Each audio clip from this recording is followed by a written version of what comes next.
नमस्कार, मैं हूं ज्ञानेंद्र शुक्ला। मेडिकल परीक्षाओं की तैयारियों में जुटे छात्र छात्राओं का सपना होता है कि मेरिट में जगह पाकर किसी प्रतिष्ठित संस्थान से डॉक्टरी की पढ़ाई की जाए। इसके लिए सभी परीक्षार्थियों को national eligibility cum entrance test यानी नीट की परीक्षा उत्तीर्ण करनी होती है। लेकिन यूपी में घोटालेबाजों ने रकम की लेन देन के जरिए उन छात्रों को भी आयुर्वेद, यूनानी और होम्योपैथ कॉलेजों में दाखिला दिला दिया जिन्होंने नीट की परीक्षा में हिस्सा ही नहीं लिया, उसमें शामिल ही नहीं हुए। इस बड़े एक महा घोटाले की सुर्खियों में आने के बाद से ही शासन स्तर पर हड़कंप मच गया। हिमाचल प्रदेश में चुनावी जनसभाओं में सक्रिय मुख्यमंत्री योगी आदित्यनाथ लखनऊ पहुंचे। इस घोटाले का संज्ञान लेते हुए उन्होंने उच्च स्तरीय बैठक बुलाई, आला अफसरों के साथ गहन मंथन किया और गृह विभाग को इस मामले में सख्त कार्रवाई के निर्देश दिए। सीबीआई जांच की भी संस्तुति कर दी गई राज्य सरकार की तरफ से। मुख्यमंत्री के निर्देश पर कड़ी कार्रवाई शुरू हो गई और इसी कार्रवाई के तहत आयुष शिक्षा निदेशालय के निदेशक डॉक्टर एसएन सिंह, प्रभारी अधिकारी आयुष निदेशालय डॉक्टर उमाकांत यादव को निलंबित कर दिया गया। इसके साथ ही यूनानी चिकित्सा उसके निदेशक डॉक्टर मोहम्मद वसीम, होम्योपैथिक निदेशालय के संयुक्त निदेशक प्रोफेसर विजय पुष्कर के खिलाफ विभागीय जांच के आदेश भी दे दिए गए। यूपी पुलिस की एसटीएफ की टीम ने भी अपनी जांच शुरू कर दी है। इस पूरे मामले में शुरुआती पड़ताल में पता चला है कि नीट यूजी 2021 की मेरिट लिस्ट में जगह पाने वालों की जगह पर दूसरे नाम चुने गए।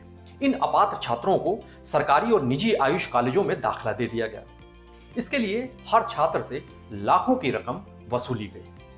अब जांच के दौरान बिना नीट परीक्षा दिए या फिर निचली रैंक होने के बावजूद फर्जीवाड़ा करके दाखिला लेने वाले 891 विद्यार्थियों को चिन्हित करके निलंबित कर दिया गया है। इन सभी का दाखिला रद्द करने की विभागीय प्रक्रिया भी शुरू हो गई है। शासन और आयुर्वेद निदेशालय ने सभी कॉलेजों को ऐसे फर्जीवाड़ा करके दाखिला लेने वाले विद्यार्थियों के नाम भेजे हैं। कॉलेजों से इन आरोपित विद्यार्थियों द्वारा जमा किए गए दस्तावेजों की जांच करने के लिए कहा गया है, अपनी रिपोर्ट देने के लिए कहा गया है। उत्तर प्रदेश की योगी सरकार में आयुष राज्य मंत्री स्वतंत्र प्रभार हैं दयाशंकर मिश्रा दयालु। उन्होंने कहा है कि इन विद्यार्थियों का दाखिला गलत तरीके से हुआ, ऐसे में इनका दाखिला रद्द होना तो तय है। कॉलेजवार ब्यौरा भेजा गया है। कॉलेजों में जो जमा दस्तावेज हैं उसका ब्यौरा मांगा गया है। नीट की रैंक में जो छेड़छाड़ की गई, मूल रैंक के जो दस्तावेज हैं वो पहले एक बार सामने आ जाएं, उसके बाद इन आरोपितों की भूमिका तय होगी और उनके खिलाफ कार्रवाई भी की जाएगी। फर्जी तरीके से दाखिला लेने वाले अभ्यर्थी इस जालसाजी में जो विभागीय घोटालेबाज हैं, जो तमाम एजेंसियों के लोग हैं, उनके साथ वो भी बराबर के दोषी हैं। ये सरकार भी मान रही है, आयुष जो मंत्री हैं वो भी मान रहे हैं। सूत्रों के मुताबिक निदेशालय से कई अहम दस्तावेज घोटालेबाजों ने पहले ही गायब कर दिए हैं। कंप्यूटरों में काउंसलिंग से जुड़ी तमाम फाइलें डिलीट की गई हैं, जिन्हें रिकवर करने की कोशिश की जा रही है। फिलहाल चिकित्सा शिक्षा महानिदेशालय कार्यालय में बीते वर्षों की नीट मेरिट और स्टेट काउंसलिंग के दस्तावेजों का भी मिलान किया जा रहा है, जिससे इससे पहले के सालों में भी ऐसा आशंका जताई जा रही है कि घोटाले हुए, उनका भी पर्दाफाश हो सके। गौर करने बात है कि यह पहली दफे नहीं है कि जब आयुर्वेद महकमे पर घोटाले की छींटें पड़ी हो।